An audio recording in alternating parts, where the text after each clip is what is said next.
welcome back to the Gupta family channel. Today we're going to teach you how to play Splendor. Personally, it's one of my favorite games. It's simple and easy to learn. I'm Cuckoo, she's Dee Dee, and he's Shamaya. So let's get into the video. So guys, this is Splendor right here. Here's the box. And when you open the box up, you can see the instruction manual, which also says that you can play this game on Android, iOS, and even PC, which I think is pretty cool. So inside the box, you of course get the instruction manual.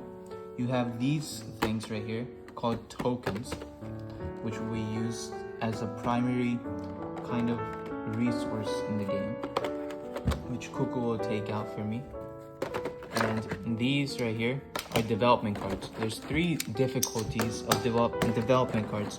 The first one, being indicated by the dots, is green.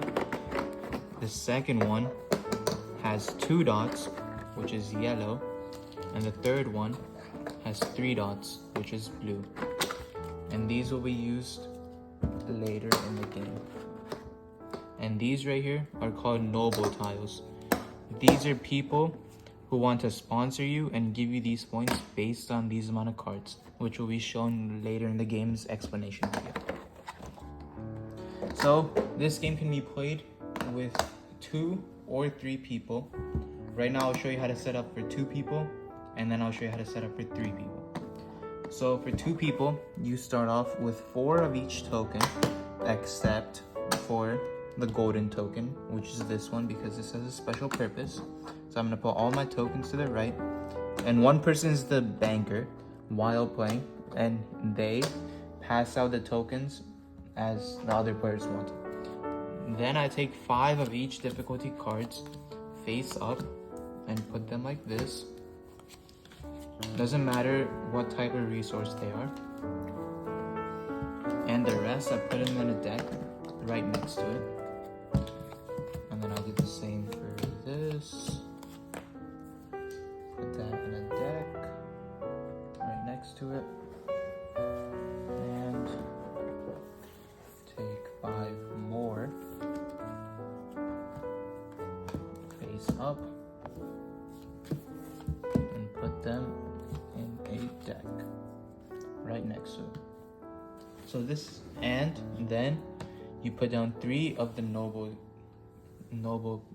cards, and this is a setup for 2 players. Now since we're 3 players, I'll show you how to set up the 3-player setup. So instead of having only 4 tokens, you add 1 more token to each of them, with gold being all of them. And then everything else stays the same except that you get 1 more noble tile. That's it. So I would say it's pretty easy to set up and also very simple to set up with, and it requires very little space. As you can see, we have a very small desk and everything fits easy. Okay, now that the setup is complete, let me teach you guys how to play. The goal of this game is to get 15 points, and the first person to achieve that goal wins. The points of each card are written on the top of the card.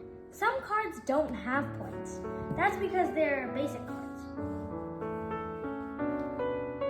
That will help you level up to bigger ones, like the cards with points. Now let's talk about your turn. The youngest player goes first, and then it goes clockwise from there. On your turn, you can do one of 3 things. Number 1, collect gem tokens. You can collect 3 different tokens, or you can collect 2 of the same. Number 2, purchase a card. You can use your gems and cards to buy a development card. And number 3, reserve a card. You can reserve a card that only you can buy, and with that card you also get a gold gem. Let me explain them individually. If you want to collect 2 of the same tokens, there must be at least 4 of each token color in the bank. The maximum number of tokens that you can have at once is 10 tokens. However, if you have more than that, you must discard as many tokens as it takes until you get back to 10. If there are not enough tokens to take, then you can take 2 or even 1. Next, if you want to purchase a card, then you can use all your tokens and cards. For example, say if I want to buy this card, I need 2 whites and 2 greens. If I already have a white card, then all I have to give is 1 white and 2 greens to buy it. When you buy cards, you want to put them vertically in front of you. So if I have these two cards, I'm going to put them like that and put whichever gem corresponds to it right below it.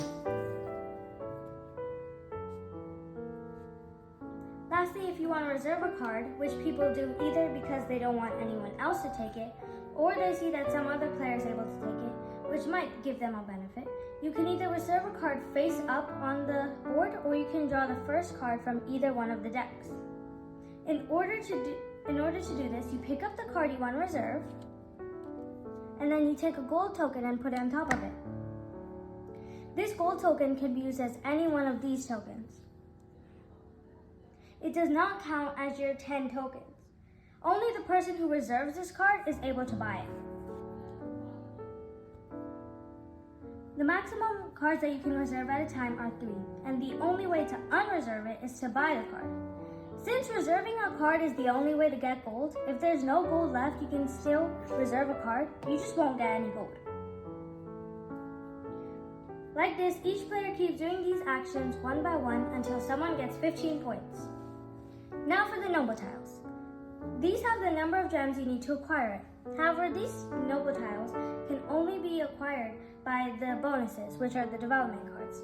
So for example, if you want to buy this, you have to have 4 red cards like these and 4 green cards. You can't have gems to get it.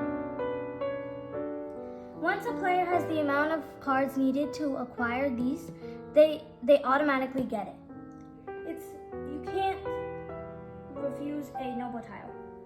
Each noble tile is worth 3 points, and you can only get 1 per single turn. Finally, at the end, once some player reaches 15 points, you complete the current round so that everyone has had the same number of turns. At the end of the round, whoever has the most points wins. And if there's a tie, then whoever has purchased the fewest development card wins. So guys, that's how you play Splendor. I hope you like it. We'll definitely post more videos about Splendor and demonstration videos. But until then, thanks, and continue watching the Gupta family channel. Bye!